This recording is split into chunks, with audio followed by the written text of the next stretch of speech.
Bueno, muy buenas tardes a todo el mundo.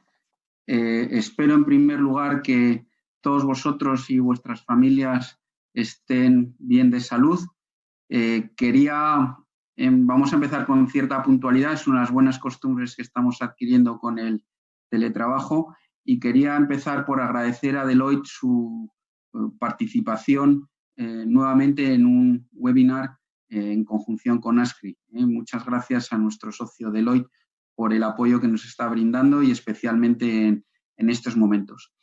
Se trata ya del 7º seminario que organizamos desde que comenzó el confinamiento y explotó la crisis del COVID.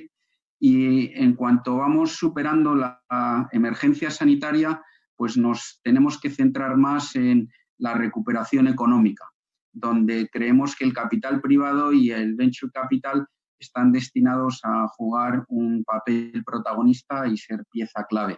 Vamos a tratar hoy dos temas muy relacionados con nuestro papel como inversores y solucionadores de esta crisis.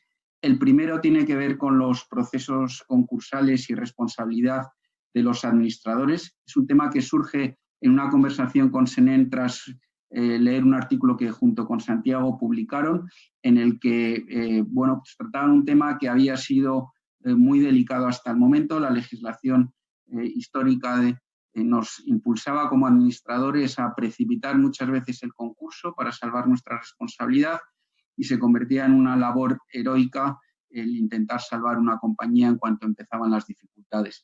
Desde Deloitte han estado trabajando en modificar esta regulación y hoy nos van a contar los avances significativos que se han producido.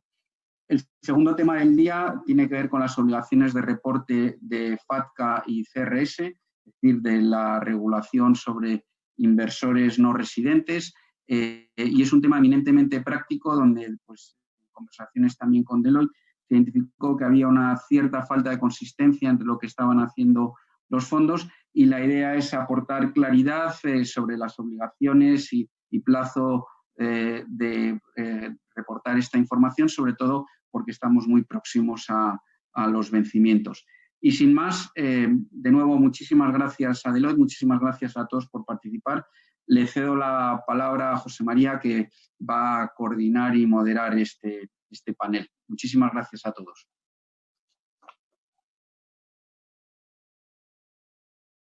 Por la invitación para participar en este webcast. Dentro de lo que es nuestra colaboración continuada con ASCRI y con sus asociados, pues como comentaba Miguel, tenemos dos temas hoy para comentar con vosotros. Son dos temas independientes. Por un lado, la responsabilidad de administradores, que gana momento probablemente en el entorno que nos encontramos ahora mismo, y por otro lado, las obligaciones de reporte en relación con FATCA y CRS. Este segundo tema no es un tema novedoso. La legislación aplicable ya sigue vigente desde hace ya un tiempo, y lo que hemos apreciado en la experiencia con muchos de vosotros es cierto grado de desconocimiento a cómo reportar o qué hay que reportar en relación con las posiciones de aquellos partícipes no residentes, Estados Unidos FATCA y CRS en relación con los restantes no residentes. Y nuestro objetivo es intentar dar un poquito de luz en estos temas. No pretendemos hacer un análisis detallado, lo veréis, sino dar unos principios generales y sobre eso dar pie a cualquier pregunta específica que podáis tener. La estructura que hemos hecho, muy brevemente, es, en primer lugar, hablaremos de la responsabilidad de administradores. Están con nosotros en Entouza Santiago Hurtado, socios responsables de nuestro equipo de reestructuraciones, insolvencias y situaciones especiales. En segundo lugar, hablaremos del tema FATCA-CRS, y para eso tenemos a Pedro de la Iglesia y Ana María Castaño, de nuestro departamento de Tax Compliance, que tratarán independientemente cada uno de ellos, cada uno de los grupos, los dos temas. Al final tendremos una sesión de preguntas y respuestas. Tenéis a vuestra disposición, a través de la barra que está en la parte inferior de la pantalla, un panel, o sea, una opción de pregunta. Las preguntas se formularán sin identificación de aquel que lo pregunte, por una cuestión simplemente de preservar la privacidad del que pueda hacer la pregunta. Intentaremos cubrir todas las que vayáis planteando, pero en el caso que no diese tiempo, os mandaríamos comentarios independientemente por escrito una vez finalizado el webcast, porque nuestra intención es ceñirnos al tiempo que tenemos previsto. Sin más dilaciones, doy paso a Senen. Senen, muchas gracias. Si haces el favor, nos introduces el primer tema, responsabilidad de administradores en situación actual, situación de crisis. Gracias Chema, y buenas tardes y muchas gracias a todos. Gracias a Ascri por la oportunidad, gracias a Miguel también por la introducción y por la invitación. Como bien indicaba Miguel, bueno, este tema surge en una conversación después de un artículo que publicamos hace algunas semanas.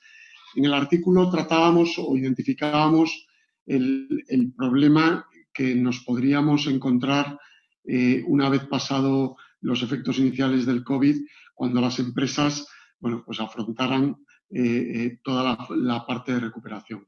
Y ahí lo que veíamos con la experiencia que tenemos, y en mi caso más desde el lado negocio y financiero de las situaciones, bueno, anticipábamos que había el riesgo, y hay el riesgo a encontrarnos en situaciones que habíamos vivido en el pasado, en otras reestructuraciones, donde los consejos de administración se enfrentaban a un dilema complicado, al dilema de decidir entre la búsqueda de la viabilidad de las compañías o tratar el riesgo de una potencial insolvencia. Al final, esto nos lleva a cuáles son las obligaciones de administradores, y ahora Santi lo explicará en detalle, pero la experiencia nos decía, y nos hemos encontrado en situaciones de ese tipo, donde muchas veces convive dos responsabilidades que pudieran ser contrapuestas. Al final, muchas veces, ante un riesgo de insolvencia o ante una amenaza de potencial crisis de liquidez que te lleve a impagos, cosa habitual y normal en una situación de reestructuración, pues los administradores se encuentran ante una encrucijada donde, según le presten más atención a una obligación a otra de las que tienen, pues puede llevar la vida de la compañía hacia un lado o hacia otro. En un entorno, y no se os escapa, y siendo muchos de vosotros administradores en vuestras participadas, en un entorno en el que tenéis responsabilidad personal y que obviamente si algún asesor legal pues os cuenta, y perdón por hablarlo de manera coloquial, pero las penas del infierno de todos los riesgos que sobre vuestro patrimonio y sobre responsabilidades personales puede tener cierta toma de decisiones, pues es una situación complicada. Claro, porque eso es un entorno en el que se genera un dilema porque también es obligación de los administradores buscar la viabilidad de las compañías. De hecho, probablemente sea la mayor obligación de un administrador diligente.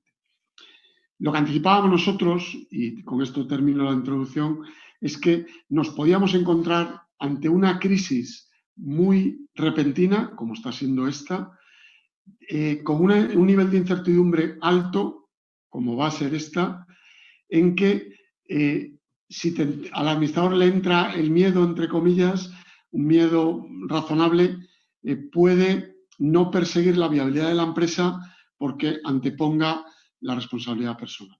Y lo que nosotros considerábamos es que el regulador debería facilitar y ayudar al administrador en ese dilema. Y debería evitar que ese dilema llevara a un administrador diligente a poner una compañía en concurso cuando podía haber todavía oportunidades de viabilidad. Eso ha llevado a cambios que están ocurriendo en estos momentos y que ahora Santiago explicará desde un ámbito legal. Gracias, Senen, gracias, Chema. Pues como decíamos, visto un poco el contexto, pues aquí de manera muy breve vamos a intentar compartir con vosotros, y teniendo en cuenta la posición que como administradores tenéis en muchas de las compañías, de lo que nosotros vemos como situación, tanto actual como futura. Como bien decía Miguel y como decía Senén, desde que dio esta crisis sanitaria, de una u otra manera se trasladará a una crisis de mayor o menor intensidad económica, se plantea qué hacer con la situación del concurso o la situación de la insolvencia, ¿vale? Lo veremos luego, pero yo creo que es bueno empezar planteando, porque ese es un debate que además va a abrir y que conecta con todo lo que estamos planteando del deber de la diligencia del administrador, sobre qué es la insolvencia, y la insolvencia al final es un hecho objetivo reconocido por nuestro ordenamiento que obliga, y esa es la regla que conocéis y que tenemos que tener presente, a que una vez reconocida por los administradores solicitar el concurso. Porque nuestro legislador entiende que el concurso es la situación necesaria para que se ordenen los acreedores y estos puedan bien ayudar al deudor a mantener la viabilidad o bien recuperar sus créditos conforme a sus distintos privilegios o su jerarquía en los pagos. Esa situación, como bien decía Senén, es una situación para una normalidad, como si dijéramos, un derecho de normalidad en el que los administradores ante una situación de insolvencia surgen de esa manera, pero que puesta en el contexto COVID podía plantear que ante el dilema de estoy en insolvencia o debo pelear y considerar que esta situación es simplemente, no es estructural, sino que es coyuntural y puedo remontarla, ¿qué debo hacer? Eso es lo que de una manera soluciona y es ese dilema al que se enfrenta y que el legislador, como veremos ahora a continuación, plantea con una medida excepcional de carácter temporal, suspendiendo, para que quede claro, la obligación de, aun teniendo reconocida la insolvencia por los administradores, solicitar el concurso al menos hasta 31 de diciembre de 2000 o con posterioridad 31 de diciembre de 2020. Es decir, ese es el gran cambio que se produce y que yo creo traslada una tranquilidad para todos los administradores desde el punto de vista que al menos en esa situación en la que la insolvencia está dentro de las obligaciones que el administrador debe reconocer, ahora veremos con algo más de detalle que puede plantear, no activa automáticamente la solicitud de concurso. Esa es la regla que se consiguió modificar. Ahora veremos algunas de las lagunas que quedan o los déficit de legislación completa que pueden plantear algunos problemas y que sin duda también, y con eso cerraremos, serán a nuestro juicio solventados con la transposición de la directiva de reestructuración sobre el nuevo texto que es el texto refundido de la legislación de la ley concursal. ¿Vale? Con lo cual, teniendo esa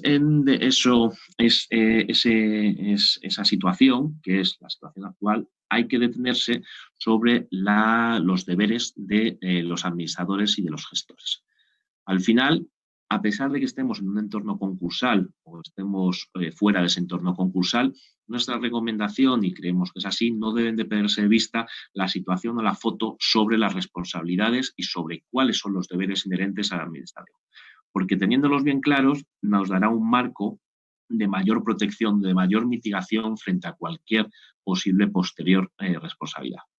¿Cuál es la situación? Tenemos todos los deberes recogidos simplemente como de diligencia de vida y de legalidad, estamos en el ámbito de ley social capital, que se ponderan con la introducción, que sabéis, a partir del año 2014, de la regla de la garantía de la discrecionalidad empresarial, que reconoce un principio anglosajón que permite la toma o empodera a los administradores para tomar decisiones de cierto riesgo, siempre que lo hagan dentro de unos parámetros.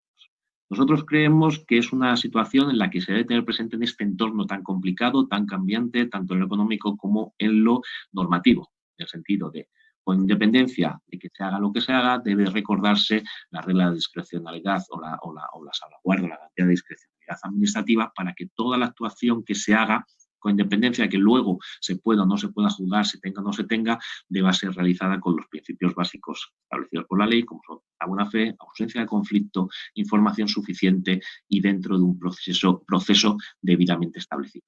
Siempre que en estos contextos, y evidentemente el contexto COVID es un contexto en el que va a haber mucha discrecionalidad y hay una situación de bastante riesgo, un riesgo inherente al negocio, en el que hay un replanteamiento del negocio y de la viabilidad de las compañías, debe tenerse en cuenta. Por los riesgos inherentes tenemos tanto sede mercantil como la sede concursal. Sede mercantil, debemos recordar que no están suspendidos y que se mantienen, y en sede concursal aquí entran los debates, pero que en principio, y lo vamos a ver posteriormente, estaría el final del concurso como la calificación de culpable o no culpable y la posibilidad de la condena o no condena, la responsabilidad al propio administrador en relación de cómo sea calificada esa culpabilidad. Pero en principio, tengamos en cuenta esta regla para, ahora pasamos a la siguiente, contamos los cambios y la evolución. Pasa al siguiente, por favor, Chema. Ahora, vale. De manera muy breve, para no extenderme más en las principales novedades legislativas, porque además creemos que ya hay una cierta calma, pero han sido unas semanas de mucho cambio, que empezaron con una primera modificación de la suspensión por un plazo muy breve para finalizar con el decreto 16 de 2020, en el que se amplía y se da más forma a esa suspensión. ¿Vale? Lo primero que debemos tener en cuenta es que esta normativa aprobada por el decreto ley no deroga la norma concursal vigente, es una norma temporal, de vigencia temporal y excepcional o de emergencia, pero que no deroga la legislación concursal. Al margen de situaciones que pueden ser interesantes sobre la posibilidad de reconvenio, los acuerdos de refinanciación, que no entramos ahora, pero que creamos interesantes para que los tengáis presentes porque pueden ayudar a esa lucha por la viabilidad de las empresas y deben ser tenidos en cuenta por el administrador como herramientas puestas por la legislación concursal reformada para mantener o garantizar esa viabilidad. Surgen también otro paquete que es los incentivos a la financiación, en la que se levantan ciertas restricciones establecidas para los administradores, como son las personas especialmente relacionadas, para los socios o los administradores en los que pueden aportar determinada financiación, habiéndose levantado alguna restricción en cuanto a la subordinación de su crédito. ¿Vale? En ese punto yo creo que son cuestiones que debéis tener en cuenta de este Real Decreto 16-2020 que forman ese paquete de modificaciones. ¿Cuál es el impacto en la conducta de los administradores y que luego podemos entrar para verlo? El más importante es la moratoria para el deber de solicitar el concurso, establecida en el artículo 9. ¿Vale?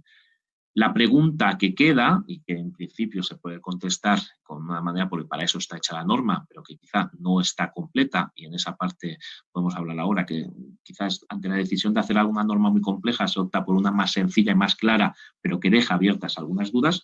La otra cuestión era mucho más complicada, es qué pasará en la relación con esa no solicitud de concurso y la sede de calificación concursal.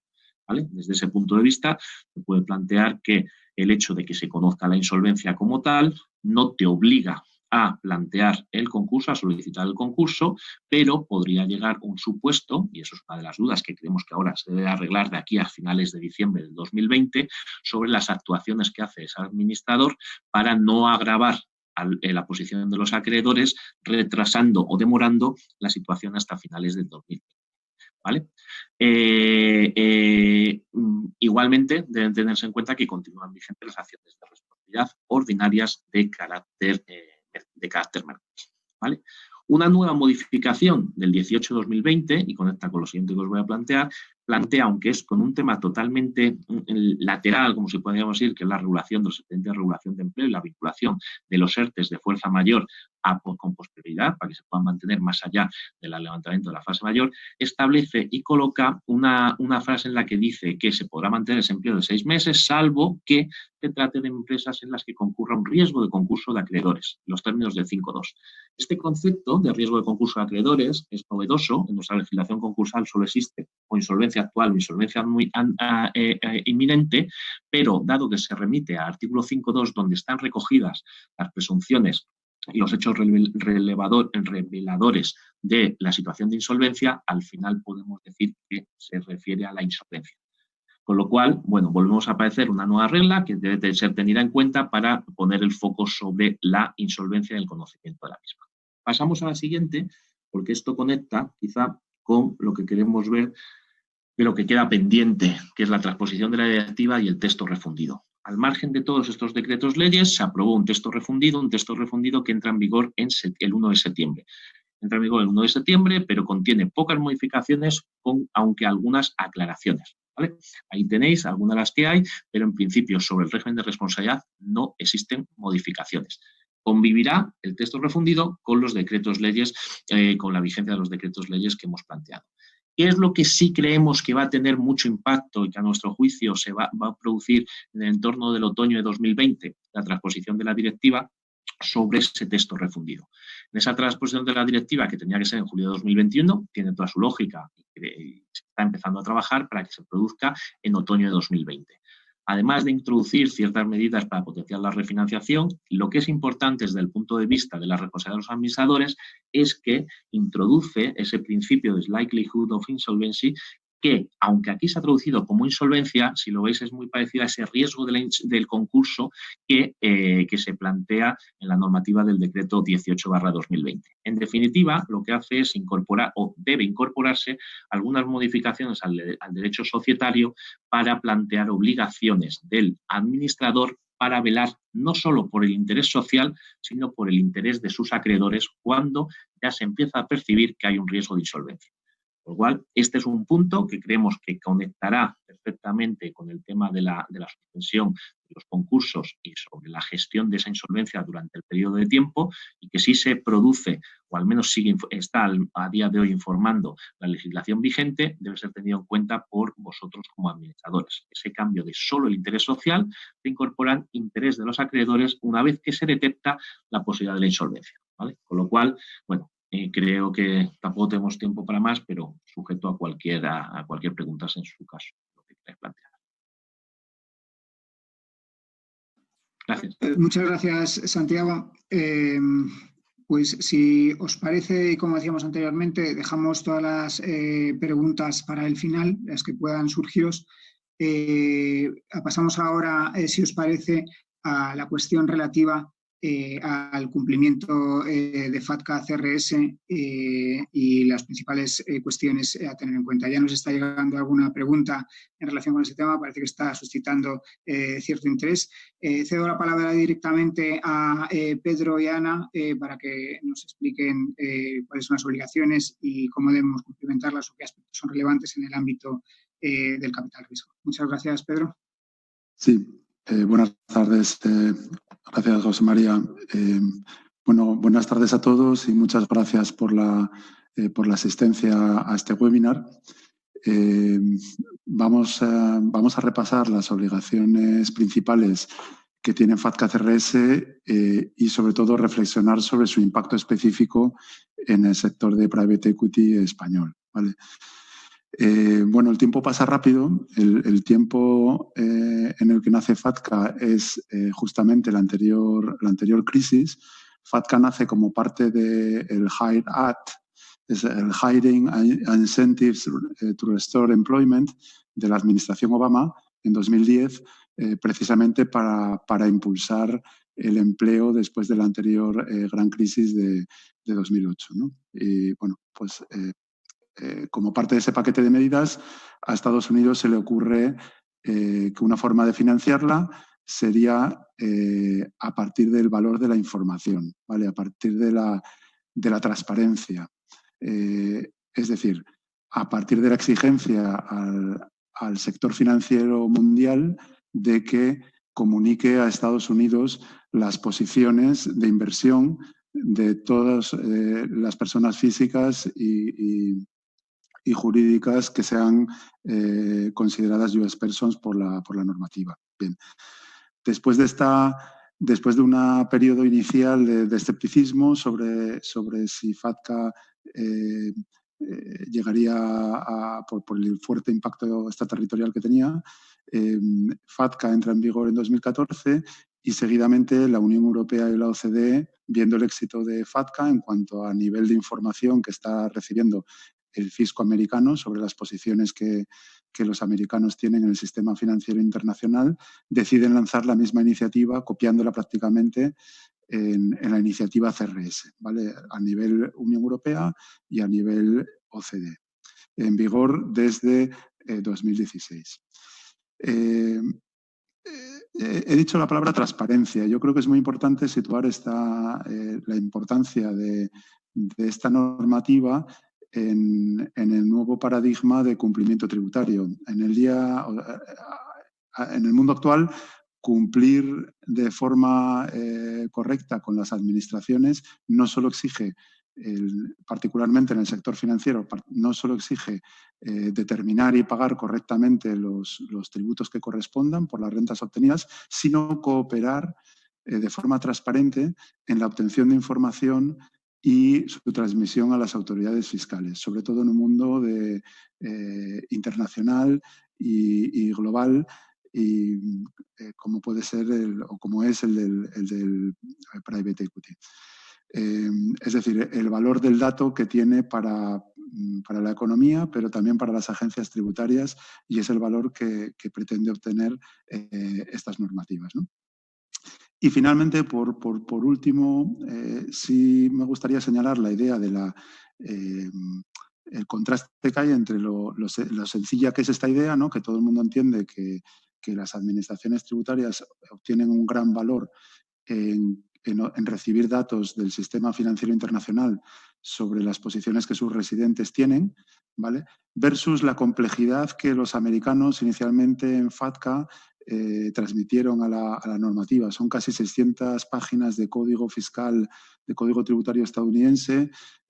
Todos conocéis pues, los temidos W8BN, tienen 32 tipologías distintas de clasificación de entidades en FATCA, cada una con implicaciones no exactamente iguales en cuanto al nivel de obligaciones, ¿no? Entonces, quería destacar un poco este contraste entre la sencillez de la idea y la complejidad normativa con que los americanos la plasmaron, y posteriormente Unión Europea y CRS copió este sistema.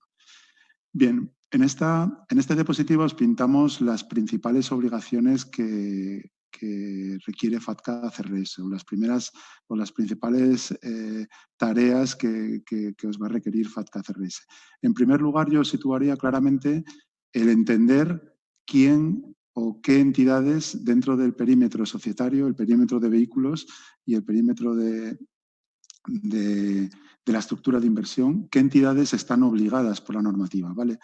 Todos entendemos que están obligadas por la normativa lo que son instituciones financieras reguladas, es decir, las sociedades gestoras y los fondos regulados, pero también, y esto muchas veces se olvida, en las estructuras de inversión existen entidades que pueden estar obligadas por FATCA CRS. ¿Por qué?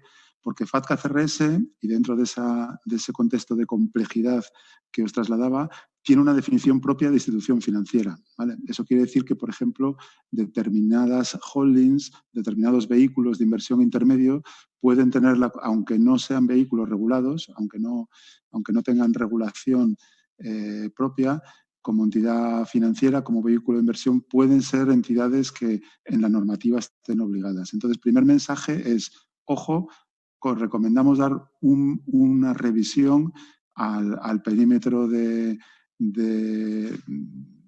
tanto de entidades como de vehículos en los que se invierta hasta el target, para determinar si, aparte de las gestoras y los fondos de inversión regulados, hay otras entidades obligadas. Bien. A continuación, Ana os cuenta la segunda obligación que os pintamos, el segundo globito, el registro FATCA.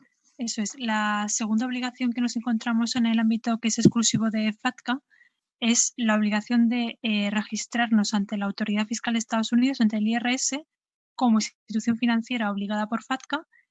Este registro nos da un GIN, que es un código que nos identifica frente a terceros como una institución financiera que está cumpliendo con la normativa, ¿vale? ¿Qué otra consecuencia tiene el registro? Pues que nos obliga a nombrar a un responsable de la norma frente a las autoridades fiscales de Estados Unidos, ¿vale? Que es el llamado Responsible Officer, y que ante cualquier trámite relativo con FATCA que haya que hacer o cualquier comunicación con el IRS va a ir dirigido a este Responsible Officer.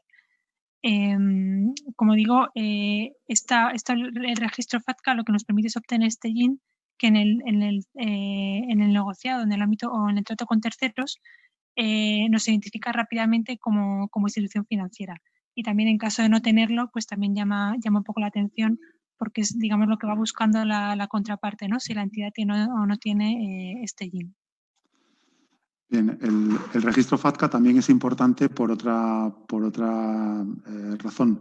Como os decía, hay 32 tipologías de entidades en FATCA y el registro que se haga ante el IRS es la base de los W8BN que otras contrapartidas, otras entidades financieras os pueden requerir a los vehículos para identificarse, ¿vale? Entonces es muy importante hacer un correcto registro y una correcta clasificación de la entidad porque es de cara hacia afuera forma la parte de la determinación del estatus de los fondos y sociedades obligadas, entidades obligadas en general.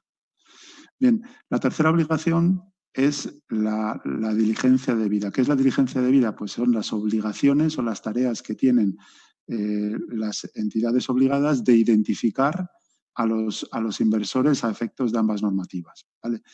Y aquí yo me gustaría dejar el mensaje que hay muchas veces vemos o percibimos una confusión con la identificación de blanqueo, ¿vale? Entonces, es verdad que hay unas sinergias importantes con la identificación de blanqueo. Hay un tronco común en cuanto a la identificación del inversor, pero también hay diferencias significativas, ¿vale?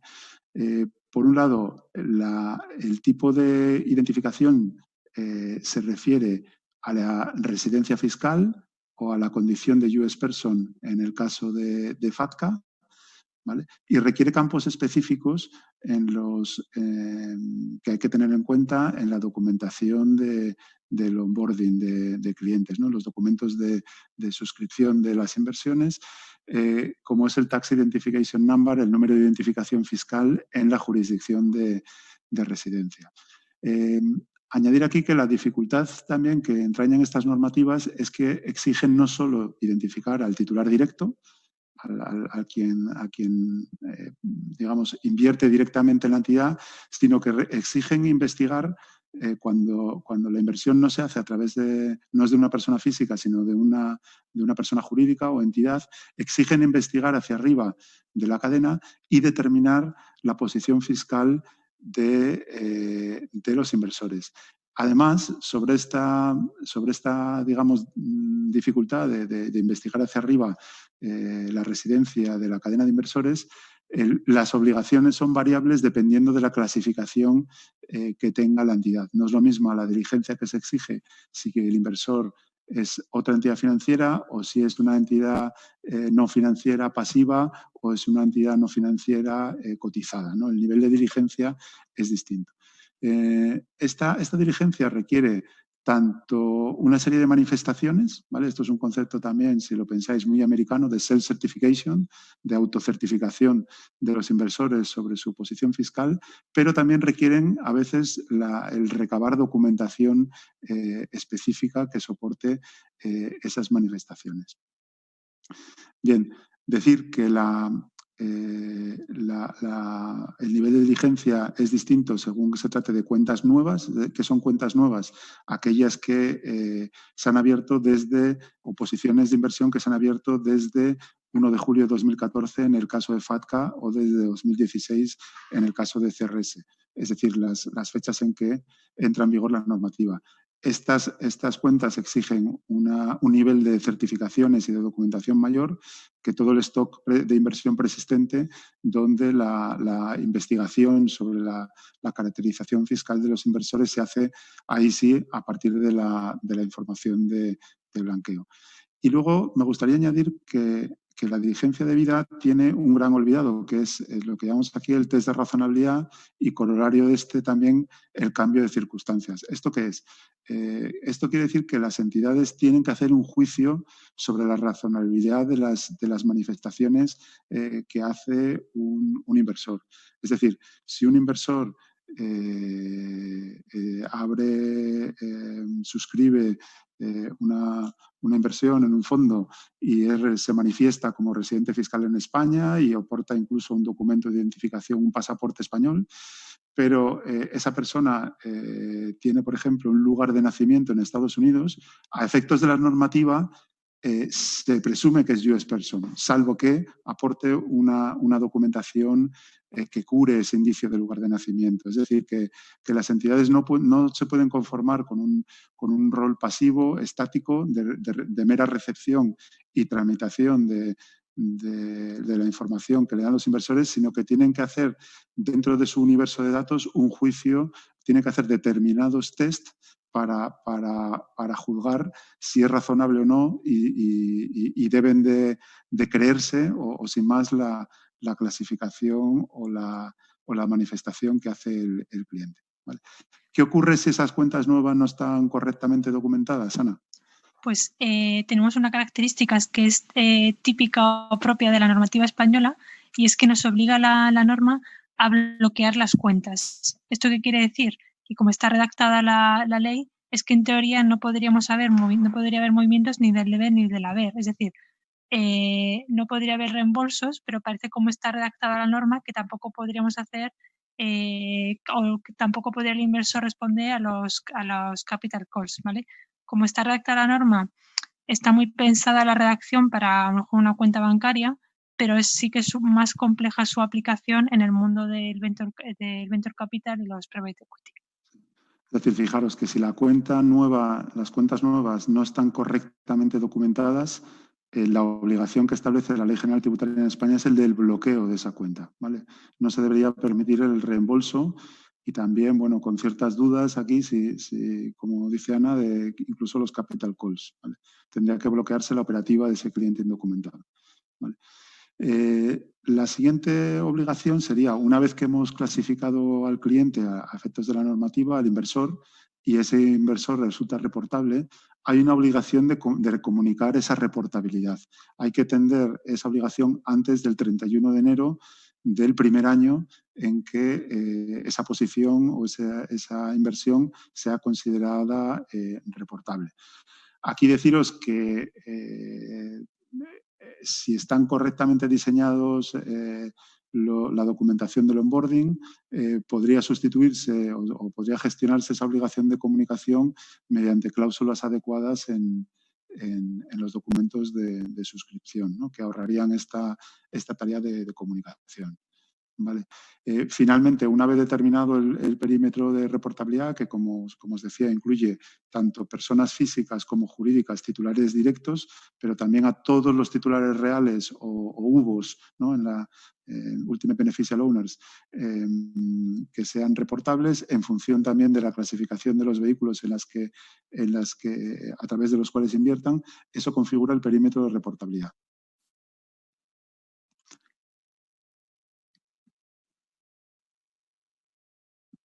Sí, bueno, faltaría entonces la última bolita, Ana, que sería concluir sí, de con la el reportabilidad, reporting. bueno, pues exacto, siempre se materializa toda esta cadena que hemos comentado en los modelos a presentar a la agencia tributaria, 290 para FATCA y 289 para CRS, que se presentan cada año con plazo 31 de mayo, este año acaba 1 de junio, porque, bueno, cae domingo el 31 de mayo, y, bueno, como decimos, es lo que materializa toda esta cadena de obligaciones frente a la agencia tributaria.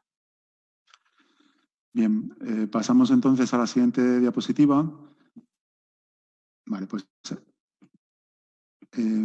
¿qué ocurre si no se cumple con la normativa? Bueno, pues, por supuesto, hay riesgos financieros, ¿no? En caso de incumplimiento, hay un régimen sancionador, como toda obligación tributaria, pero a mí me gustaría poner el acento en los riesgos reputacionales. Es decir, que si lo pensáis, es una normativa donde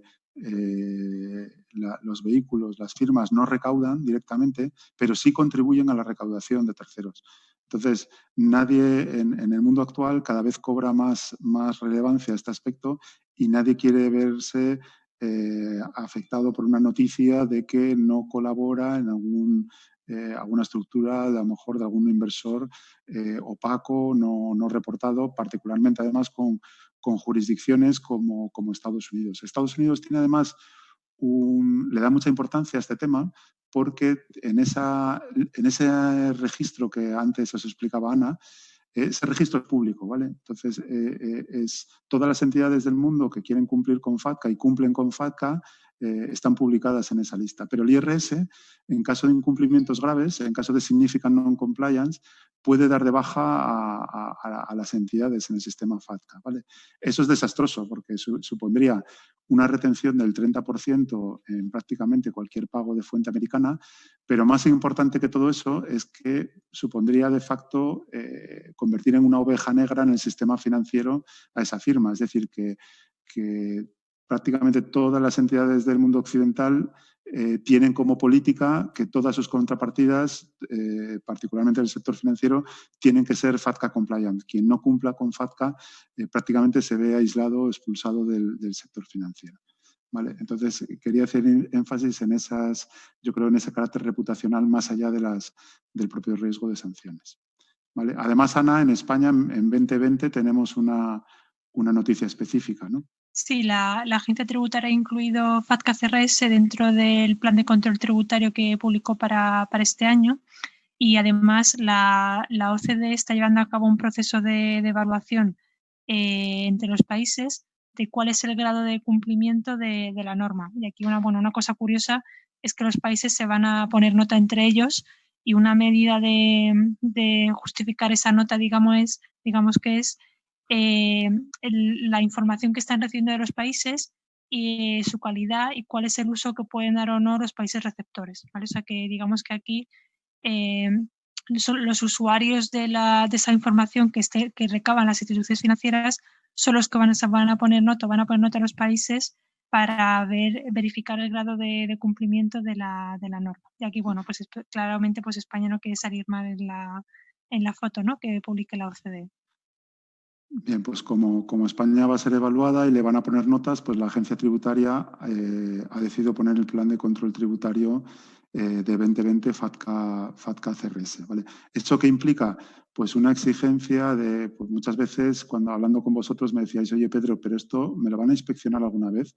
Bueno, pues es probable que a partir de este año se produzca un incremento significativo de las inspecciones de esta normativa. De hecho, ya a finales del año pasado, en el sector bancario, pues prácticamente todos los bancos cotizados de España recibieron requerimientos masivos de FATCA CRS, ¿vale? Y esperamos que en 2020 el resto de entidades financieras, bueno, ya sea el mundo del seguro o incluso el private equity, pues bueno, no descartamos que se produzca esta escalada de requerimientos. También aquí os quería decir una particularidad. El reporting del ejercicio 2020 deberá incluir el 100% de los Tax Identification Numbers, que os decía que era uno de los campos específicos obligatorios. Y además Estados Unidos le está dando especial importancia a este campo. Hasta ahora este campo podía ser reportado en blanco y el modelo, pues bueno, simplemente se transmitía con ese campo, se podían 9 nueves o 9 ceros y el campo, digamos, admitía el formato del modelo, pero a partir de este año es obligatorio y la recomendación es a aquellos inversores que no lo tengan hacer campañas de recabar ese dato, ¿no? Finalmente os queremos cerrar la sesión pues, bueno, con dos particularidades también del mundo de private equity que hacen que merezca especial atención el cumplimiento con estas normativas, ¿no? Eso es. El primero de ellos es que los inversores o los digamos, clientes a identificar por parte de los private equity suelen tener un perfil más sofisticado que a lo mejor el cliente que tiene que identificar la banca retail, y eso pues dificulta los procesos de diligencia debida, ¿vale? Porque bueno, la complejidad de las estructuras a analizar y ver si la documentación que os dan para facilitarlas es correcta, pues es bastante más compleja. Y la siguiente dificultad o el siguiente reto es que a día de hoy muchos de los procedimientos de identificación de clientes, de onboarding en el sector siguen siendo o descansando en buena parte en aspectos manuales, ¿vale? Si nos comparamos, por ejemplo, con banca, la banca FATCA le ha costado millones a la banca, ¿vale? Ha tenido que adaptar todos sus canales de onboarding y asegurando que todas las clasificaciones, manifestaciones, documentación, para no llegar al bloqueo de cuentas, pues está debidamente capturada en origen, y también para hacer ese test de razonabilidad, es decir, que la banca ha conseguido desarrollar algoritmos que le permiten detectar red flags o indicadores de que una persona, un cliente, es potencialmente US person.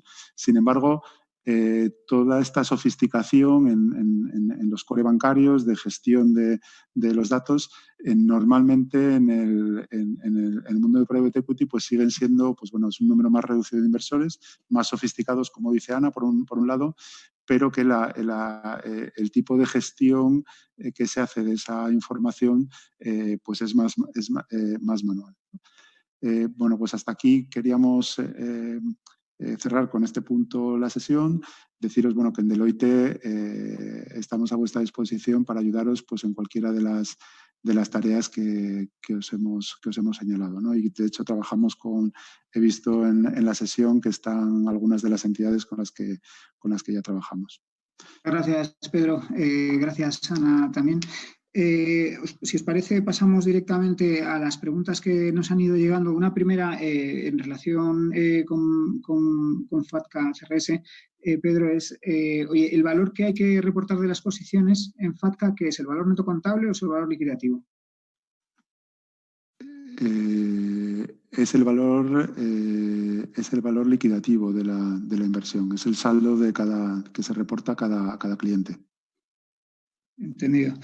Si os parece, por intercalarlo con una pregunta relativa al tema de responsabilidad de administradores, nos preguntan, Santiago, ¿cuál es el impacto que el COVID-19 tiene en la calificación del concurso? Y cómo influye en ello los cambios normativos que hemos visto en las últimas fechas. Gracias, Chema. Pues vamos a ver, es uno de los temas que apuntábamos en la presentación. Como sabéis, el hecho de, como decíamos, una vez detectada la insolvencia, el administrador en legislación vigente, en legislación actual concursal, tiene un plazo de 2 meses para solicitar el concurso.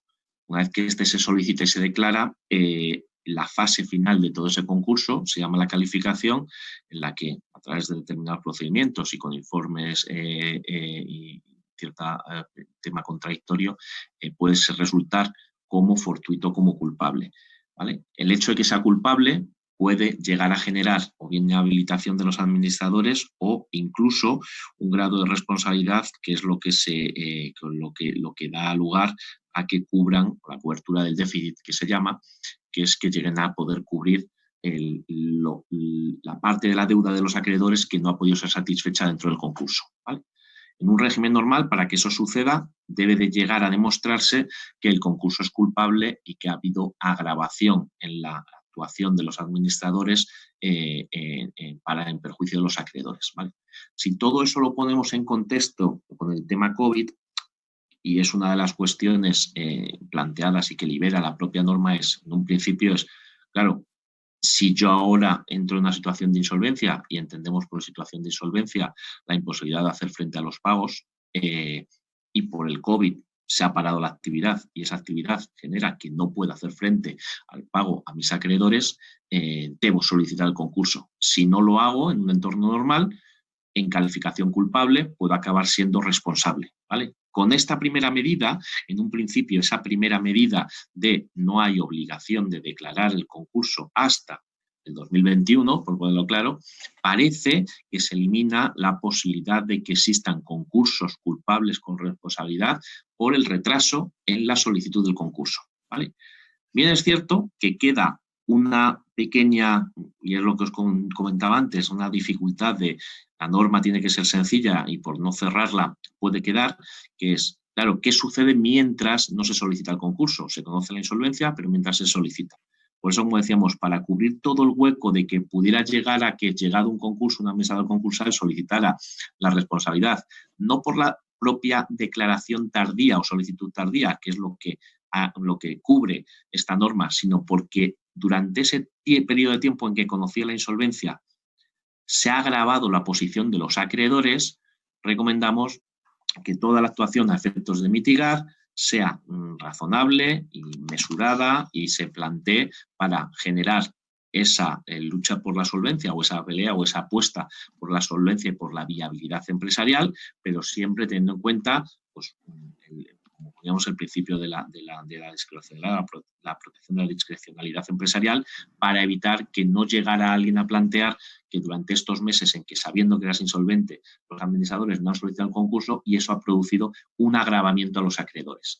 Ese es el hueco, a nuestro juicio. Creemos que con una debida razonabilidad de los administradores y teniendo cuidado, quedaría cubierto, pero es verdad que la norma, en algún momento planteamos que quedara cubierta esa imposibilidad de generar esa responsabilidad, no ha sido así y es donde podríamos ver una pequeña laguna que hay que cuidar con el día a día y con la gestión razonable de la viabilidad dentro de esa insolvencia ya reconocida. Muchas gracias, Santiago. Nos llega otra pregunta en relación con FATCA CRS, que dice: las gestoras cuyos accionistas son residentes fiscales en España, ¿deben realizar la declaración CRS FATCA en blanco o no hace falta presentarla?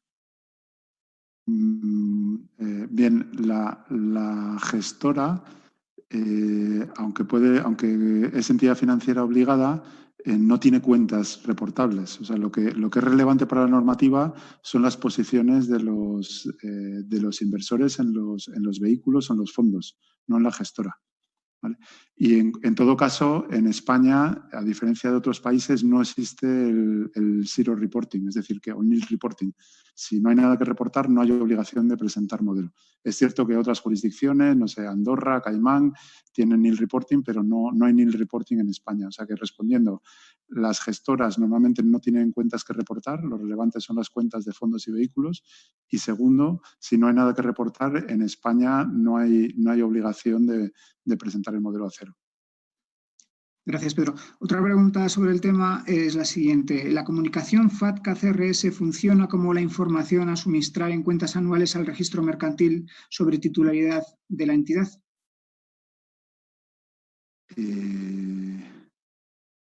Vamos a ver, existe una obligación de informar al registro mercantil de los titulares reales, ¿vale? Pero yo creo que precisamente, José María, es buena pregunta para ilustrar que hay sinergias con blanqueo, pero la información es distinta. Es decir, que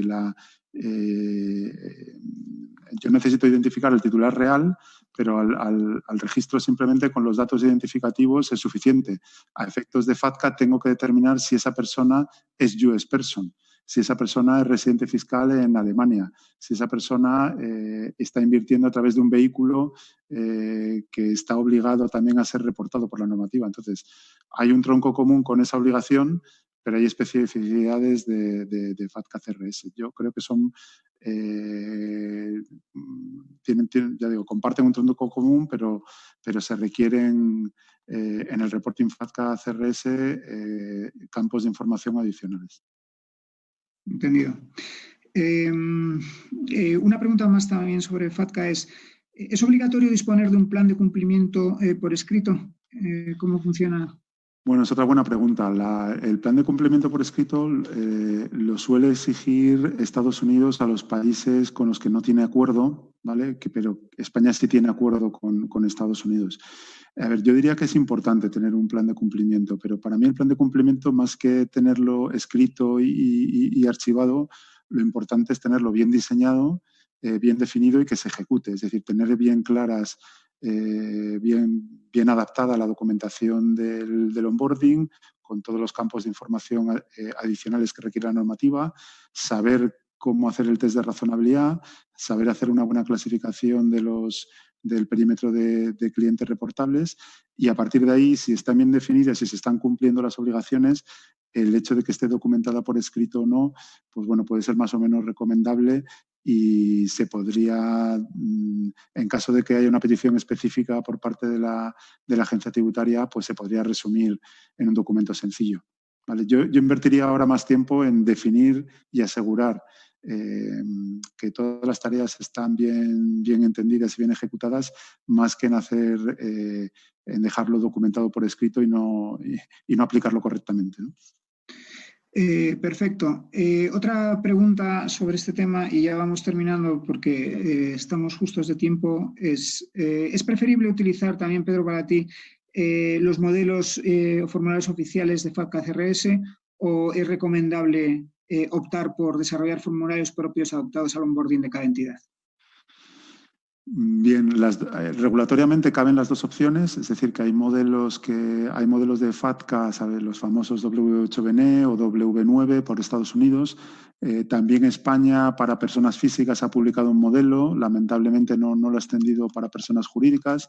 Hay otros modelos en la OCDE, pero tan válidos son estos modelos como la opción de desarrollar esas manifestaciones y esa documentación a recabar en el onboarding. Yo creo, mi recomendación al sector, yo creo que es preferible adaptar el onboarding y hacer un buen onboarding. ¿Por qué? Por la sinergia que tiene FATCA, CRS, blanqueo. Yo creo que de cara a los clientes ya bastante pesados son los documentos de suscripción y de inversión para multiplicarlos por 3, ¿no? Para blanqueo, para CRS y para FATCA, porque yo creo que es preferible y mucho más amigable y más fácil de gestionar también hacer un buen documento unificado que requiera todos los mínimos de ambas normativas. O sea que Entendido. Regulatoriamente las dos opciones son válidas. Mi recomendación sería tratar de incorporar todas las manifestaciones en el onboarding de la entidad. Perfecto. Pues ajustándonos al horario previsto, dar las gracias a todos los ponentes, Enén, Santi, Pedro, Ana, por vuestras explicaciones. Yo creo que los temas son de gran relevancia en el contexto actual y yo creo que hemos intentado abordarlos desde un enfoque práctico. Es posible que haya dudas específicas. Sabéis que contáis con nosotros, podéis contactar con nosotros a través de ASCRI o directamente en el caso que tengáis nuestros datos, que posiblemente ya los tengáis disponibles. El material que hemos utilizado para la presentación también lo tenéis a vuestra disposición. Se lo pedís a vuestros contactos y os lo harán llegar si lo consideráis oportuno. Y sin más dilación, Miguel, no sé si quieres decir algo de cierre o directamente concluimos. No, bueno, simplemente agradeceros nuevamente vuestra participación. Son temas absolutamente de actualidad y prácticos y bueno, que esperamos seguir colaborando y ofreciendo contenidos a los asociados de ASCRI que sean de interés. Muchísimas gracias y cuidados todos mucho. Bien. Buenas tardes a todos y que vaya todo muy bien. Un abrazo. Adiós, gracias a todos.